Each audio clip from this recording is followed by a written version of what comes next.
जातर रजावा चढ़ के जहाजावा पसीहन मोहिनी के जाल में एगो चुमावा ले जा गाल में संगे दिलवो ले जा रुमाल में एगो चुमावा ले जा गाल में संगे दिलवो ले जा रुमाल में।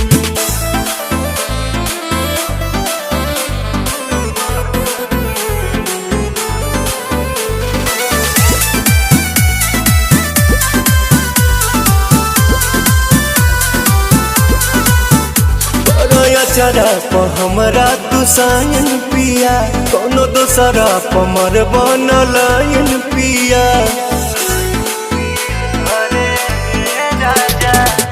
बिहना केहू के हमार वाला हक हो हर के जात हई होइए जाला शौक हो।